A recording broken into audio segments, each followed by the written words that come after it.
Hello, Louisiana Beer Reviews. We're doing a duo review of the Samuel Adams. Sam Adams. Yes, We were talking about Schlitz earlier. Samuel Adams Holiday White Ale. Used to be called White Christmas. So this would fall on the lines of a Blue Moon type. Yeah, basically Okay. their version of Should Blue we get Moon. some orange juice out, stick in it? Citrusy and hazy. There It's you go. 5.8.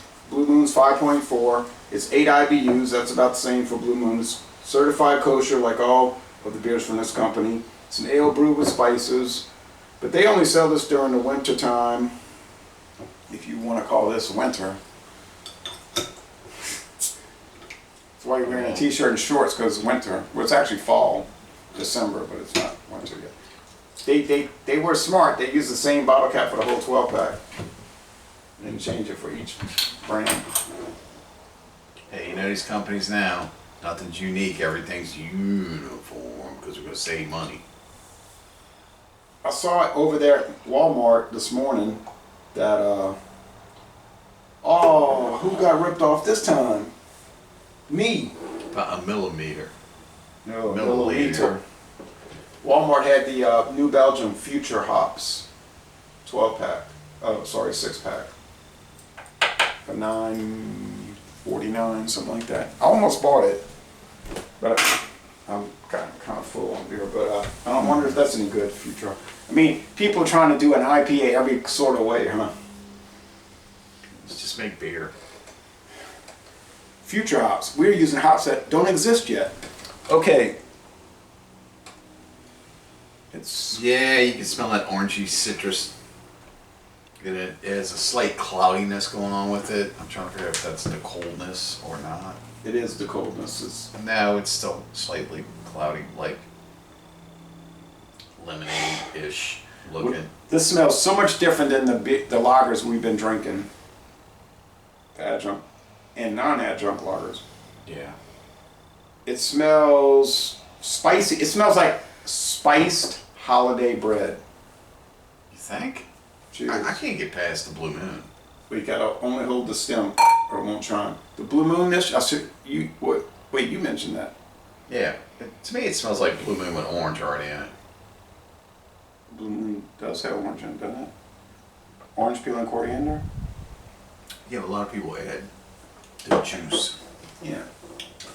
Basically tastes like that. Yeah. It tastes like a Blue Moon. That's what you'd have to do. Really, a good taste challenge would be take Hoegaarden. Oh, which is really good. Remember way back when the alcohol level was high on Hoegaarden? I didn't drink it then. It was, I think it was Like 8%. It was like 6. Now it's 4 You point. get a 4-pack, and it was way up there. Maybe it was 6. I don't I think know. it was 6. But then now you get a 6-pack, and it's like 4%. And it totally changed the whole flavor profile. But take Hoegaarden, the Samuel Adams, what we're drinking now, and the Blue Moon, and Shock Top. Do those 4: Shock Top, Blue Moon, Hoegaarden, and this. But don't do them all at the same time. But do one against the other. I don't think you're gonna notice much difference, honestly. No, They're all copies of Hoegaarden. yeah. And you think Hoegaarden's been on the market for that long? Wrong. It's only been on the market since like 1965. Because what happened was, yeah, way back in like the 1400s, white ales were popular, sort of. But then they died out. Like literally, they made no white ales. So this guy, Pierre Celis, he's like, man, we need to bring this back. So he, more or less on his own, pioneered bringing back white ales. Those white wheat beers, and he created Hoegaarden, and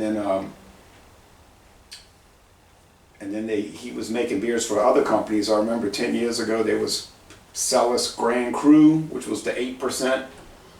Like you talking about super, that was great. That was made up there. It was made in Michigan, then he moved to Texas, and he was doing it. So this is basically a wheat beer, isn't it? Then Pierre Celis died. Yeah, it's a wheat beer. It's a white wheat beer, like white wheat. Yeah, doesn't usually agree with me too much.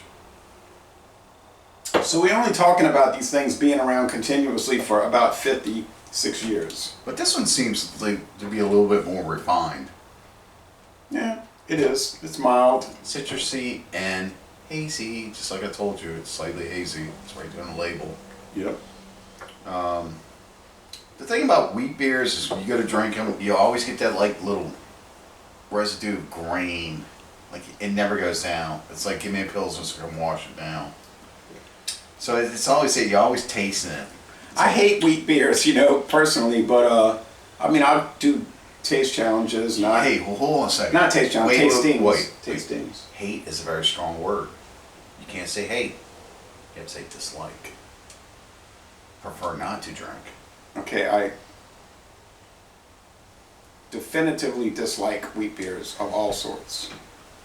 However, I do give them a chance, Agreed. and they make some really great Right. ones. You know, I think the both of us on the same scale when it comes to the wheat fashions. We do give them like a little airtime, see how these are going to turn out. But for the most part, it's usually like a plane wreck, you know. plane wreck. Yeah. Plane crash. Sorry. Well, if they wreck, you know. But there was a beer that was unique, and as soon as I started to like it, they discontinued. It was called a Beta Wheat Lager.